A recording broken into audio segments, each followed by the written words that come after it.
bije ku bantu bari bagiye guhamba wapfuye, hanyuma bikanga igitero cy'abama wabo, bajugunya intumbi ku igufa ryaho Elisa yahambwe, ku igufa rya Elisa.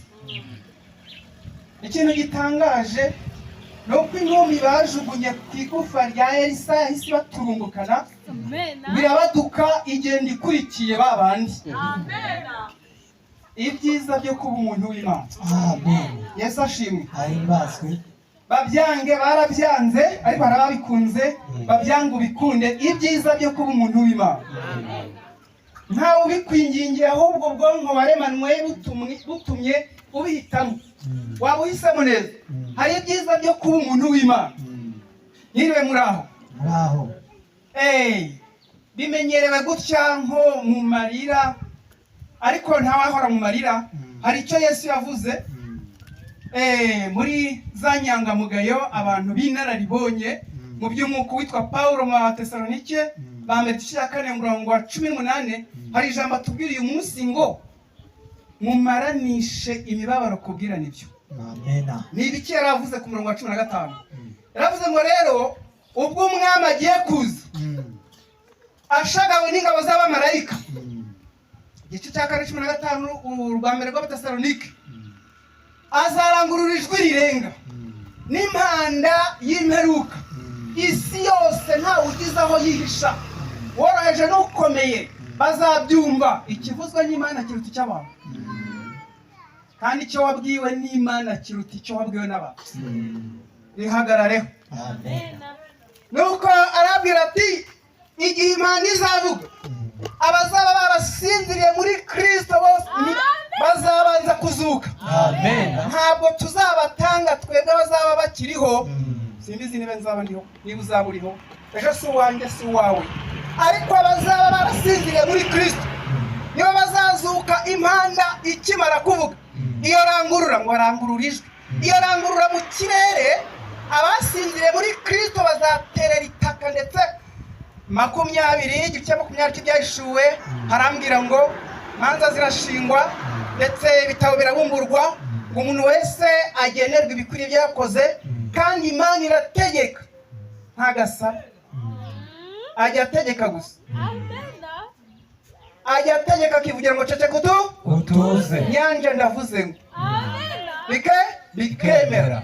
Inyanja iramutse imize umuntu wayo, ibyiza byo kuba umuntu w'Imana ubyange mbyirire. N'inyanja ibasha gukumira, ariko abasha gutegeka ngo agahungu kanjye rufi wenda ategetse ruka ku nkombe. Amen. Agakomeza umurimo. Ibyiza byo kuba umuntu w'Imana ntabwo umupagani bimubaho. Igihe impanda rero imeruka izavuga, abasinziriye nibo bose muri Kristo Yesu bazazuka batema ikirere. Mumaranishe kubwirana ayo magambo mu mibabaro, imibabaro abantu bafite, muyoroshye mubabwira ayo magambo ko atari ugupfa buhereri, ahubwo ari ukuzazuka bamusanganiye. Amen. Nta mpamvu rero, niyo mpamvu nubwo imibabaro igera ku bantu cyangwa se abantu bagasinzira, ariko hari igihe kizagera nangwa n'ugiye kare ariko agiye neza. Ubwo rero ushobora kugira uburamu ukaramira mu isi, ariko ukazagenda nabi. Ibyo ni zero, ni ugusarura nabi. Ibyiza byo kuba umuntu w'Imana, niba n'igufa ry'umuntu w'Imana rizura uwo bari bataye akaza akurikiye abari bagiye kumutaha. Ibyiza byo kuba umuntu w'Imana. Uyu rero Jesus, uyu gitare, intare y'umuryango wa Yuda yanesheje, uyu rwose turamwerereza, akora ibintu bikomeye. Ntabwo ari byo bakoreye. Tekereza ubuzima muzasanga hari igihe bakoreye, mfite ibintu yagiye nkorera ngatangara nkumi. Hari n'abavuye mu rupfu, wakize za kisa nyinshi, wakize ibirwara bikomeye, uriho n'abaganga ubwabo bahebye bagusezereye, ariko uriho kubw'uwo. Amen. Uwo rero impamvu akigutije umwuka wo guhumeka ni ukugira ngo yamanike navuga uti namenye ibyiza byo kuba umuntu w'Imana mbaye iwawe. Amen. Nibo bazura n'abazuye nabo barazura. Umunsi umwe icyenda byakozwe n'intumwa, umwe mu bo yazuye mu buryo bw'umwuka witwa Petero, yigendagenzaga ahantu Iyopa. arambwira ati ariko rero hari umuntu twakundaga, hari umuntu w'Imana twakundaga witwa Tabita, none rwose pe reba n'utu twenda twambaye niwe watutudodeye, n'umunyabuntu bagiye ubugira ariko. Amen. None Petero rwose aratugendanye, aragiye tutabishakaga. Petero biramurya, bimukoramo, biramusogota, ariko ntabwo arazi biri bube, biramukocora kugeza ubwo ajya kwirambika imbere ya wa wundi. Bigende bite? Hanyuma Petero yegera intumbi. Haleluya. Amen. Ntabwo ari yabigennye, sinzi uko bigenda nyine, ubwo nuko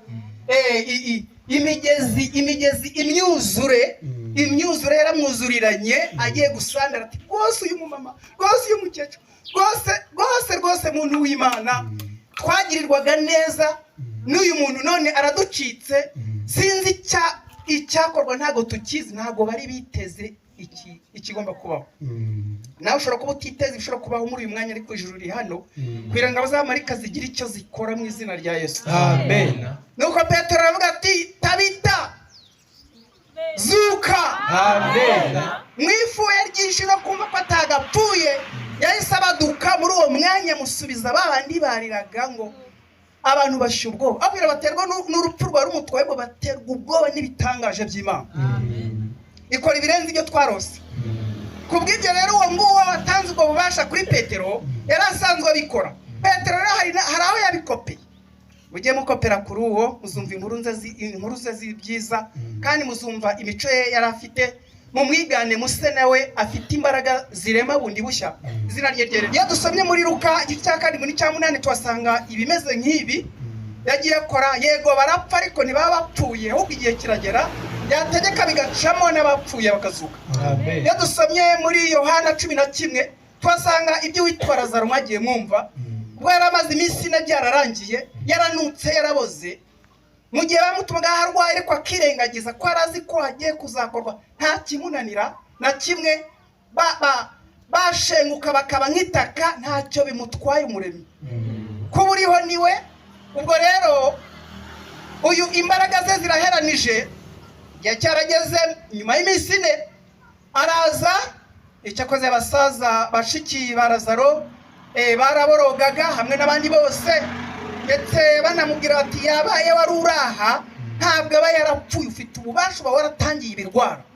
Ariko akababwira ijambo, Marita na Mariya akababwira ngo nimwizera muri bubone ubwiza bw'iki? Bw'Imana. Ibyiza byo kuba umuntu w'Imana. Marita we, niba uri umuntu w'Imana wizera urabibona. Amen. Mariya we, bose barataka batyo, nta kintu cyari kitezwe. Munyereka aho ari, barahamwereka, yananutse, we yamukureho igitare, we mubikore. Bapfa kubikora ngo hari wenda niba baratekereza ko ari kumusezera bwa nyuma n'iki, ariko aregera. Haleluya. Amen. Aregera. Ntabwo tubaho ngo iherezo ryacu ribe gupfa gusa, cyangwa tutarahisemo kuba abantu b'Imana. Harimo umusaruro mwiza cyane. Hanyuma yegera imva, areba hejuru, aho kureba mu mva 11 Yohana, areba hejuru, areba kuri Data wa twese. Hanyuma aravuga ati Data, nzi ko usanzwe unyumva, kuko ngiye kukubwira usanzwe urabikora, usanzwe unyumva, ahubwo bibereye ko aba batizera ngo bizere ko wantumye. Nuko areba hejuru ati Data, nzi ko usanzwe unyumva. Raza ntabwo yamubwiye ngo zuka, hazuka abapfuye. Naho waba umaze imyaka 1000, ntabwo Yesu uruwe ntakwita ko wapfuye, ahubwo ubu usinziriye. Yabwiye Lazaro ngo sohoka aho hantu uri. Muri uwo mwanya bitanguranwa n'iryo jambo, arabaduka. Ndetse basa nk'abagushije ishyano. Arababwira ati noneho mumuhambureho ibyo byenda, mubikureho. Barahambura. Ibaze bashiki ba Lazaro bitegereza bagasanga niwe neza. Ibyiza byo kuba umuntu w'Imana. Ajyana na bashiki be mu rugo. Ibaze icyo kintu, inkuru ziramamara, kandi yamara gukora icyo kintu akinyomotera akigenda. Yesu ashimwe. Umunsi umwe ahitwa kwa Yayiro, yari afite umwana urwaye, ubwo yari yumvise inkuru zuriya yuko umunyabubasha n'umunyabushobozi akiza bigacamo, ajya gushakashaka yumva aho ari, ajya kumushakashaka ngo amukize umwana. Hanyuma intumwa iramubwira iti none wa mwana wawe byarangiye, yamaze gushiramo umwuka, wirushye umwigisha. Yesu abirebye bimutera impuhwe, yegera Yayiro aramubwira ngo kimwe gusizere, umushobora kuvuga ngo murizeye, ariko Imana yaturere ugasanga hano nta n'umwe wizeye. Kwizera ni uko Imana irakwereka ibuye ngo ni amazi ugatera vi, yakwereka amazi ngo ni ibuye ukavuga uti niko biri. Izera gusa ikivuye mu kanwa k'Imana birahwanye. Nuko Yayiro biramukomerana, ahagama muri rya jambo ryatanzwe, agira ikirinyo kandi bamubwiye yuko umwana we yapfuye. Barajyana, Yesu amaze kwikiriza wa mudamu nawe akoze ati n'inkozeho nige, imbaraga araziyora zijyana arikiriye. Hanyuma akomezanya urugendo n'uwitwa Yayiro. Bagezeyo, icyakozwe nuko akana kari kapfuye Yesu yakegereye, hanyuma arakabwira ngo yewe kana gatoya,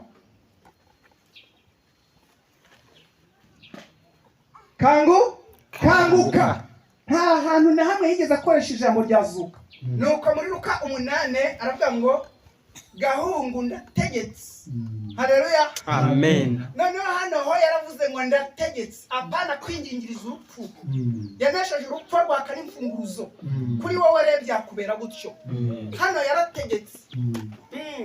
Yaravuze ati ndagutegetse, ntabwo nkwingingirije, ntabwo ngusabye.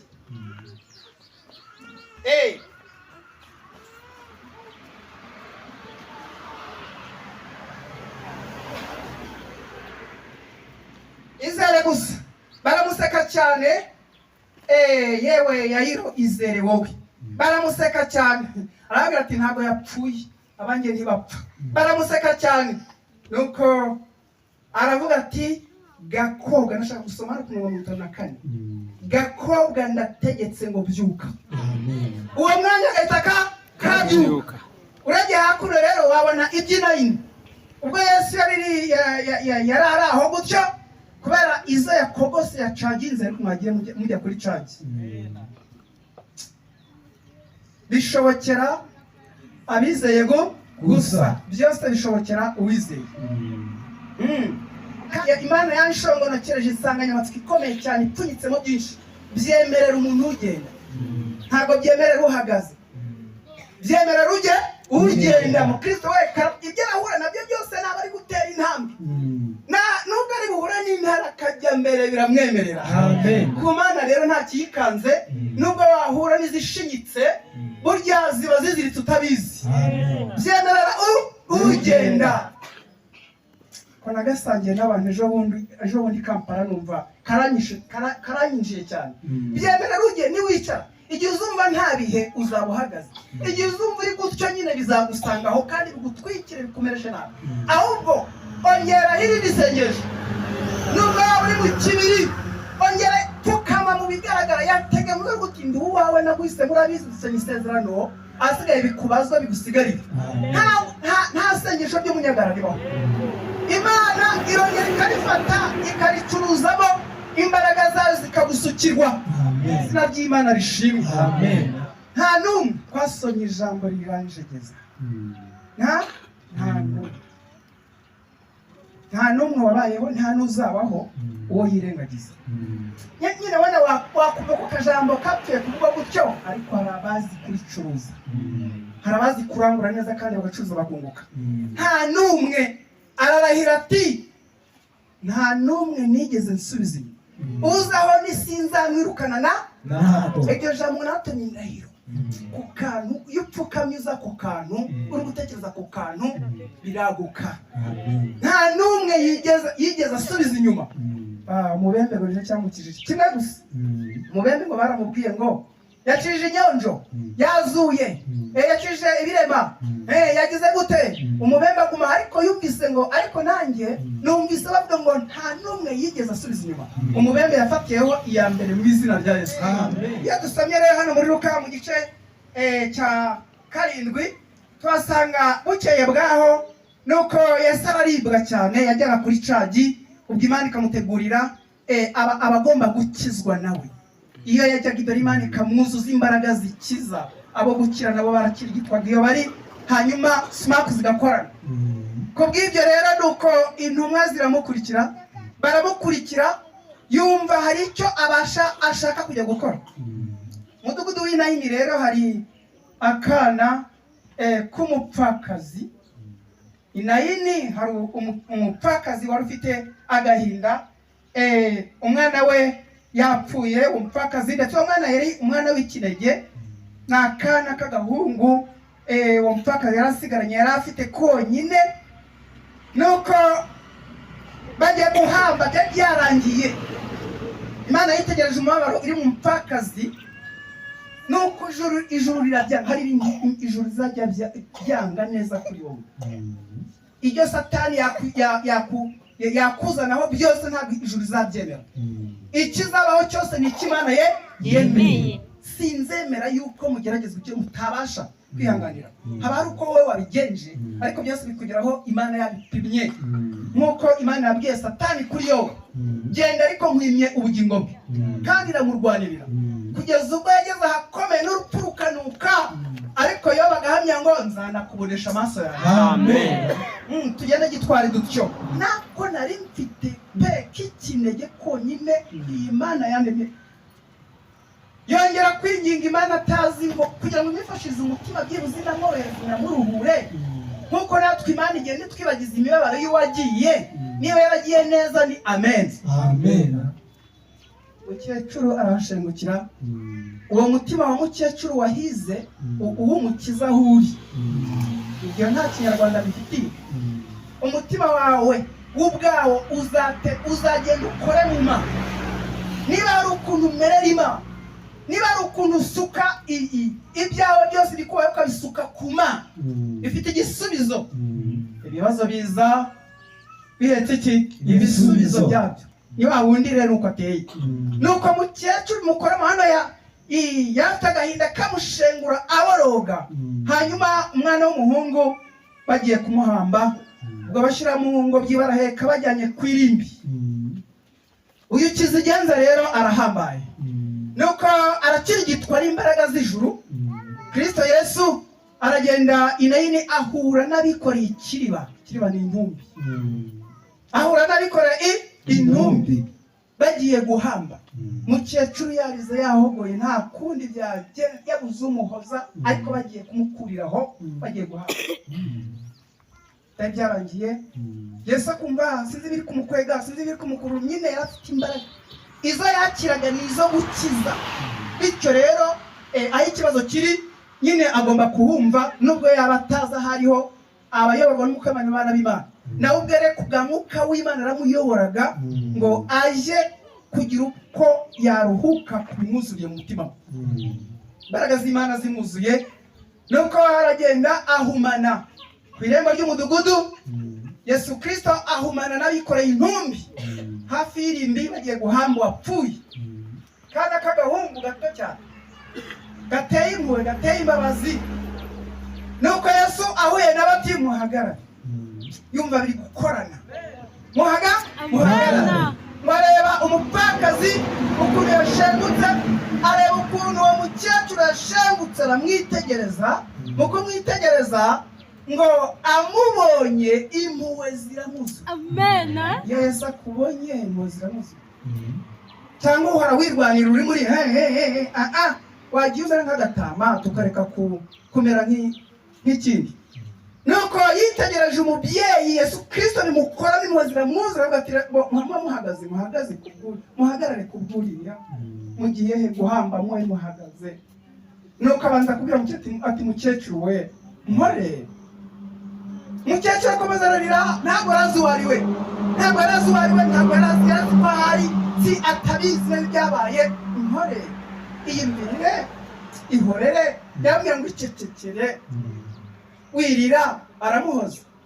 Umukecuru akomeza arazatura ararira ko ntiyarazi ibyari byo, ibiri gukorwa ibyari byo. Arakomeza ariko Yesu yegera ikiriba. Haleluya, Amen. timwahagaze twahagaze, urashaka kureba intumbi yari yose sinzi ibyo batekereje. Hanyuma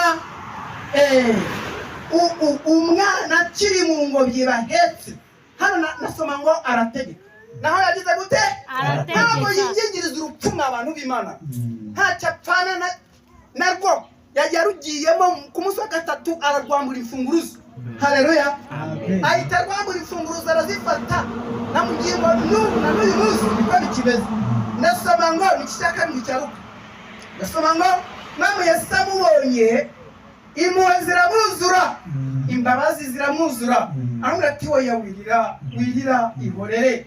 Yegera ikiriba maze barahagarara, agikoraho akoza akaboko kuri uwo muhungu uhetswe mu ngobyi wagagaye wapfuye, aravuga ati ndategetse byuka. Amen. Akana gahita gatumbukana abantu kava mu ngobyi. Ikigobyi n'ikigobyi barambika hasi, abantu bakanura amaso, baratinya, batangazwa, bagira ubwoba kubw'icyaha. Abatatewe ubwoba n'urupfu rw'umwana batewe ubwoba n'igitangaza Jesus akoze. Amen. Zamubabwira nise gore niwe wacu, niwe waduhamagaye, niwe turamya, kandi niwe uduha gushira amanga mu ngobye kugira ngo byibuze natwe, kandi uduha imbaraga z'Umwuka Wera kugira ngo zongera kuduhinduramo ibikocamye, ngo atwihere ibyo hejuru iyo ngiyo kugira ngo bidutungishe, kandi naho twazasinzira tuzumva ijwi rye, twongera natwe gutema ikirere tumusanganire mu bicu. Uyu rero ntabwo yingingiriza urupfu, arategeka. Ibyiza byo kuba umuntu w'Imana. Amen. Rwa kabiri rw'Abami, njya nsoma ibyiza byo kuba umuntu w'Imana. Njya nsoma mu rwa kabiri rw'Abami, uyu mugabo witwa Elisa mu gice cya 6, ngira ngo ibyo murabizi tutagiye kubisoma. Igice cya 6, uyu mugabo wa wundi wararitswe wahamagawe na Eliya, akamukoperaho imbaraga z'Imana zimuzira, akavuga ati ni byiza ko umuntu w'Imana bihisemo, nabwo akabimanikira amaboko kugeza ubwo yavuze ati renda shaka izikuzura inshuro ebyiri.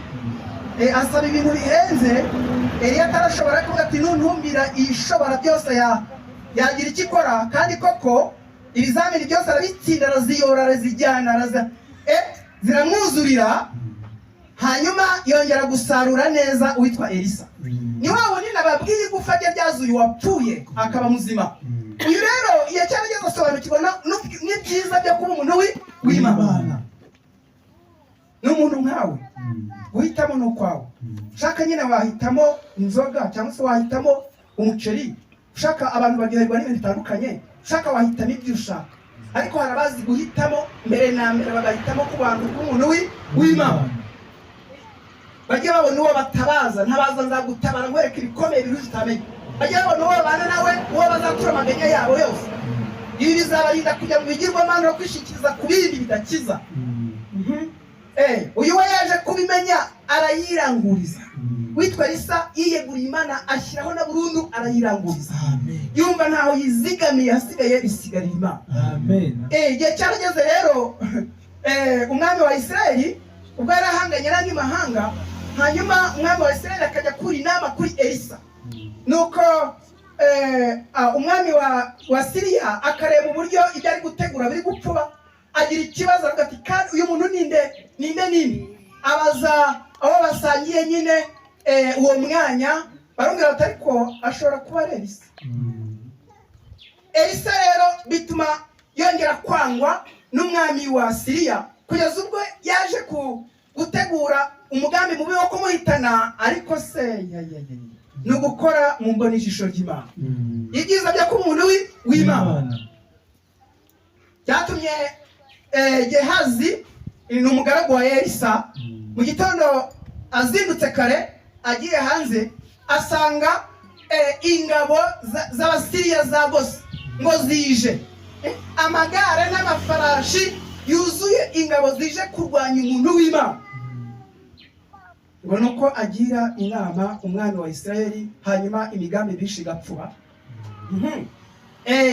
Ibyo Satani rero yakugambaniraho, ibyo Satani yakuzanaho byose, ibyo kukugira nabi, Yesu Kristo arabikandagira.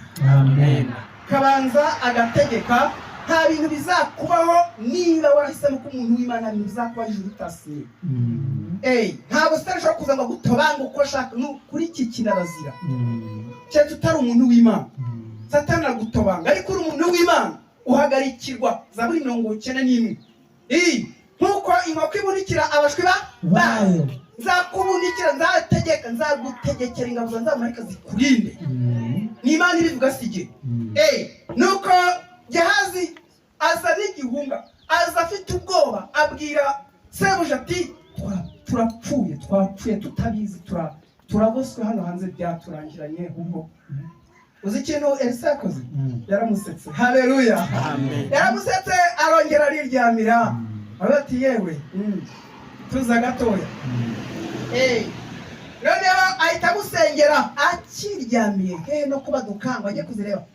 Ahari umuntu yavuga ati kanza tujye kure, ariko ntabwo yigi umva uko kwizera, ariko mvuga utwari yibuze ntiyanagurwa ngo ati kanza turebe n'ibyo n'ibiki ngo hano hanze tugose twapfuye burya tutabizi, byaturangiranye zira rwose amafarashi iki turagoswe nabi. Ibintu bikuzaho ibyo bigeragezo bikuzaho burya ntabwo Imana iba yiyoroshe amashuka, ibiri maso.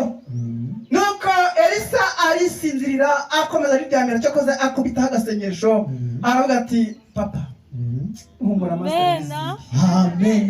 amaso arabizi izindi. Gehazi agiye guhumuka amaso, noneho ndasoma hano ngo ntabwo yabonye ingabo nka za zindi, yarebye izuzuye umusozi wose. Amena. Ngo zibiri by'iki by'umuriro. Ntabwo se yabonye mbere zari ibintu by'umwiza isanzwe.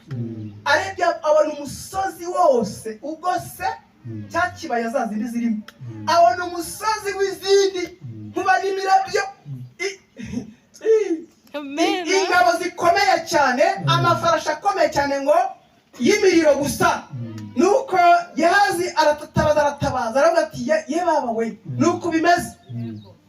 Nuko Elisa abyuka yitonze. Haleluya. Ibyiza byo kuba umuntu w'Imana bakugishije. Nuko abyuka yitonze, araza rwose aravuga ati ngiye kubareba papa.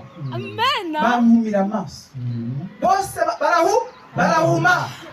Nuko arababwira ati yemwe kandi bahumye, yemwe bati karabe twaje gushaka Elisa, kandi ngo nibo bari kuvugana.